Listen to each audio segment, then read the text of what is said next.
l'inauguration du troisième pont, les pinasses qui rallient la commune de Cocody aux communes de Marcory et Koumassi résistent tant bien que mal à la concurrence. Nous verrons dans le journal. Éliminatoire Russie 2018, les éléphants de Côte d'Ivoire affrontent le Libéria demain, vendredi 13 novembre. Bonsoir à tous et merci de vous informer sur RTI2.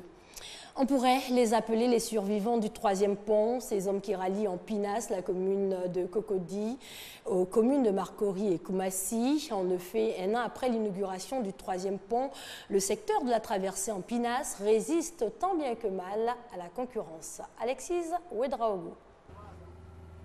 16h15 ce jeudi, la pinasse de Didier fend la lagune ébriée. De part et d'autre de son embarcation des salades d'eau douce, à chaque avancée, Didier use d'une longue tige de bambou pour empêcher ses salades d'étouffer le moteur de son engin. Pas question pour lui de laisser une panne se signaler à quelques minutes de l'heure de pointe. À bord de la pinasse, c'est l'heure de payer les frais de transport. 200 francs par personne. Sans un mot, les quelques 15 passagers embarqués à Cocody s'acquittent de leur dû. Parmi elles, Naomi. Elle vit à Marcory sans fil et tient un petit commerce à Cocody Mbadon. À la fin de chacune de ces journées, la même habitude devenue réflexe, rentrer à la maison en pinasse.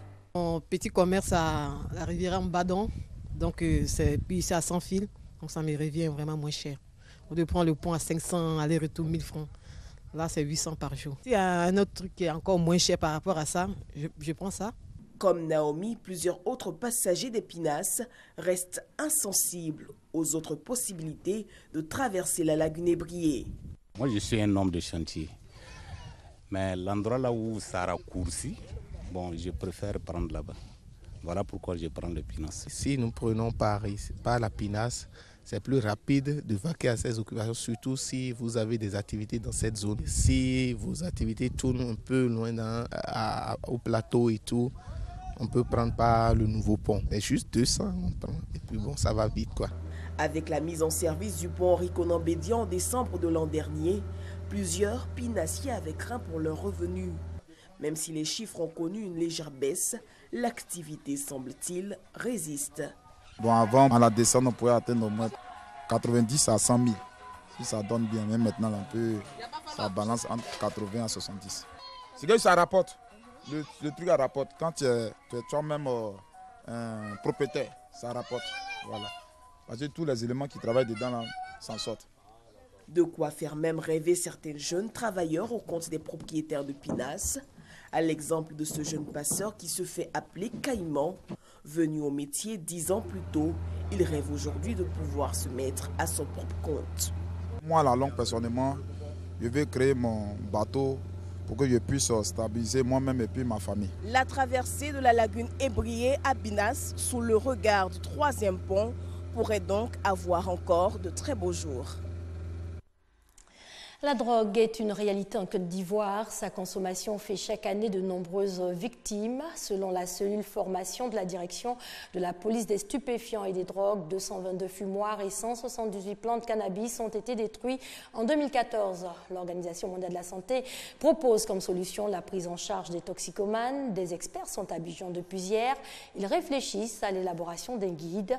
Herman Yamien et Guillaume Zéré. Ils sont venus du Bénin, du Togo, de la République tchèque et de bien d'autres pays pour prendre part à cette rencontre internationale initiée par l'OMS, l'Organisation mondiale de la santé. Durant 3 jours, ces experts de terrain spécialistes de la lutte contre les drogues vont élaborer le document qui permet la prise en charge efficiente des toxicomanes. Ils ont besoin d'être aidés. En fait, voilà pourquoi nous avons fait cette rencontre en Afrique de l'Ouest avec beaucoup d'experts pour que on puisse travailler sur les protocoles thérapeutiques. C'est-à-dire comment prendre en charge les cas d'usage de drogue. Parce que s'ils se présentent au niveau du système de santé, il y a des méthodes, il y a des systèmes, il y a des stratégies, il y a des protocoles, il y a des guides qu'on doit suivre pour prévenir, pour traiter, pour réduire les risques et pour les réinsérer dans la société. En Côte d'Ivoire, comme partout dans le monde, l'usage des drogues et la toxicomanie constituent un problème de santé publique. Et la répression, unique moyen de lutte contre ce fléau, ne produit pas toujours les effets attendus. Pour les autorités ivoiriennes, cette réunion internationale est une alternative pleine d'espoir. Aujourd'hui, il faut réorienter la politique, aller vers une politique de prise en charge, aller vers une politique de traitement, aller vers une politique de réinsertion. Cela suppose évidemment que ceux-là soient outillés, qu'ils soient formés pour pouvoir dispenser de tels soins.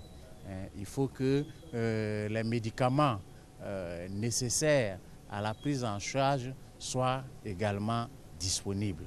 Cette réunion d'Abidjan, dite pour le développement des directives sur le traitement des toxicomanies, est la deuxième du genre après celle tenue à Genève en Suisse en 2014.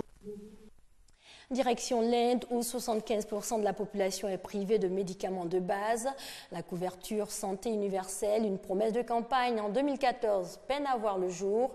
Un système médical à la traîne pour ce pays qui pourtant est premier fournisseur mondial de médicaments génériques. Une pharmacie improvisée. Depuis plusieurs années, cet homme collecte des médicaments inutilisés par les foyers indiens. Ils seront redistribués aux plus démunis.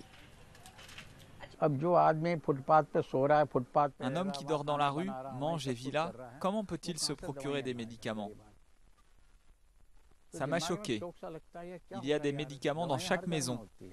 Chaque foyer a des médicaments, mais ils finissent tous à la poubelle. Une couverture santé universelle faisait partie des promesses de campagne du Premier ministre Narendra Modi, arrivé au pouvoir en mai 2014.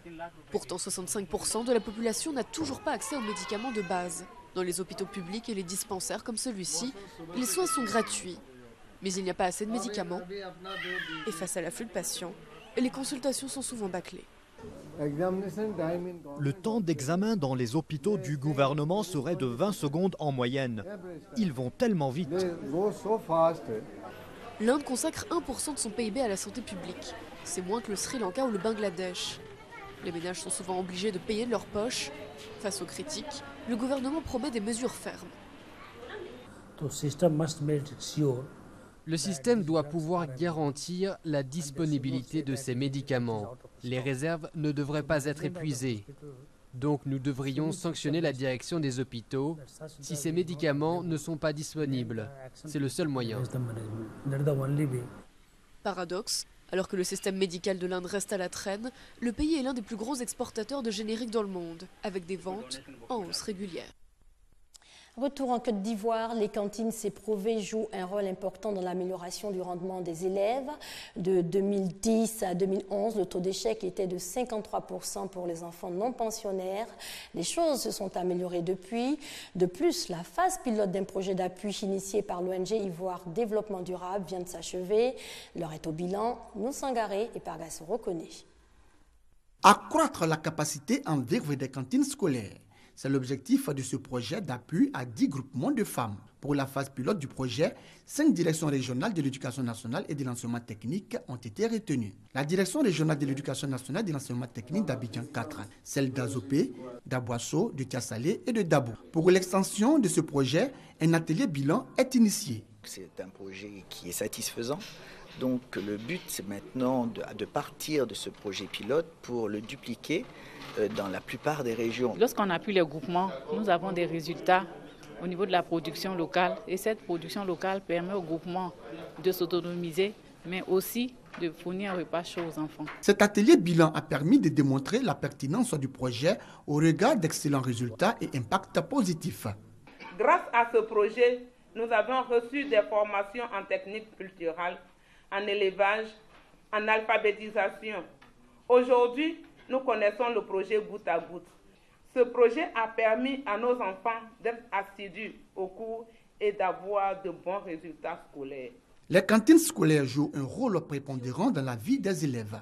En leur offrant un repas quotidien, elles permettent de réduire le taux d'abandon et d'augmenter le taux de rendement scolaire. La Côte d'Ivoire compte à ce jour plus de 5700 cantines scolaires, dont l'approvisionnement en vivres coûte environ 17 milliards de francs CFA.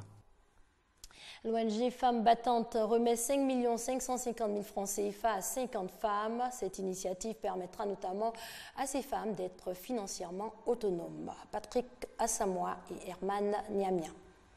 L'ONG Femmes Battantes veut permettre aux femmes d'être autonomes. elle vient d'octroyer un fonds d'une valeur de 5 500 000 francs CFA à 50 femmes. La cérémonie de remise de ces fonds aux femmes venues d'Abobo et de Sikensi s'est déroulée le mercredi dernier. Il s'agit à travers ce geste d'aider les femmes à mener des activités génératrices de revenus afin de leur permettre de faire face à la pauvreté. Nous sommes très émus parce qu'à travers ce don-là, nous allons pouvoir nous motiver à travailler et encourager aussi nos amis à se motiver comme nous. Ce fonds-là, nous comptions faire au moins un champ de manioc. Ça fait 15 ans que je cours sur ces fonds-là. Les femmes de 15 ans à 50 ans se donnent facilement aux gens. Elles disent que parce qu'elles n'ont pas de moyens. L'initiative de l'ONG Femmes Battantes a été possible grâce à l'appui du Fonds national de lutte contre le sida FNLS. Chaque année, nous finançons des projets de lutte contre le sida. Donc cette année, l'ONG Femmes Battantes a bénéficié d'une subvention à l'endroit des femmes vulnérables du fait du VIH-Sida. Dans ce projet aussi, on a des mini-AGR qu'on octroie aux femmes pour qu'elles soient autonomes. L'ONG Femmes Battantes est une organisation qui compte 3000 membres. Elle a déjà financé les activités de plusieurs autres femmes vulnérables et entend étendre ses actions aux autres localités du pays. Football, Russie 2018 pour le deuxième tour des éliminatoires. Les éléphants de Côte d'Ivoire affrontent le Libéria demain vendredi 13 novembre pour le match aller. Avant de s'envoler pour Monrovia, la sélection ivoirienne de football a passé des moments intenses de préparation. C'était au stade Félix Houphouët-Boigny. Salif Ouattara et Christelle Bolia. Dernière séance d'entraînement des éléphants, ce mercredi 11 novembre au stade Félix Houphouët-Boigny, avant de s'envoler pour Monrovia, capitale du Libéria. Michel Dussieu a d'abord eu un huis clos avec son groupe avant de permettre à la presse nationale et internationale d'assister à la séance du jour. Pour ce match aller du deuxième tour des éliminatoires du Mondial 2018 Zone Afrique face au Libéria le vendredi 13 novembre, le sélectionneur Michel Dussieu a fait appel à des cadres comme Boka Arthur. C'est vrai qu'il y a beaucoup de jeunes, mais des jeunes vraiment talentueux et je pense qu'on a un bon groupe pour pouvoir faire quelque chose, quoi. Le sélectionneur a composé sa liste des 22 joueurs sans Bonnie Wilfried, Salomon Kalou et Thomas Touré, tous blessés. Roger Assalé, récemment champion d'Afrique des clubs avec le TP Mazembe de Lubumbashi, a été appelé en renfort. Si l'entraîneur m'a fait appel, c'est qu'il avait la confiance en moi, donc je pense que à moi maintenant de toujours gagner la confiance de l'entraîneur en travaillant dur et puis en essayant de m'imposer dans cette équipe. Bien respecter l'adversaire. Pour éviter toute mauvaise surprise, il convient d'être très concentré sur notre sujet, d'être rigoureux et de savoir répondre présent. Prochain rendez-vous des éléphants, le mardi 17 novembre pour le match retour Côte d'Ivoire-Libéria au stade Félix Houphouët-Boigny. En bref, le sommet de Malte, le président de la République Alassane Ouattara y a participé. À ce sommet, les dirigeants européens et africains sont parvenus à un accord pour endiguer l'afflux de migrants qui arrivent en Europe. L'Union européenne a mis en place un fonds d'aide à l'Afrique, 1,8 milliard d'euros, soit près de 1200 milliards de francs CFA. Centrafrique, les élections législatives et présidentielles sont fixées au 27 décembre. L'ONU s'apprête à envoyer des centaines de casques bleus supplémentaires dans le pays. 1140 sont ainsi prévus dans ce pays où les milices, majoritairement Balaka, une coalition à dominante musulmane s'affrontent. En Birmanie, les généraux n'ont pas attendu l'annonce des résultats officiels pour féliciter Aung San Suu Kyi. Les militaires se sont dit prêts à coopérer après la large victoire de cette dernière législative. Si ces résultats marquent une première pour un pays dominé par une junte militaire pendant près d'un quart de siècle, ils tendent à reléguer à l'arrière-plan la situation des Rohingyas. C'est la minorité la plus persécutée au monde selon l'ONU. Mais pire encore, elle est l'objet d'un génocide en cours, s'inquiètent plusieurs organisations de défense des droits de l'homme. En Birmanie, les violences se multiplient à l'encontre des Rohingyas.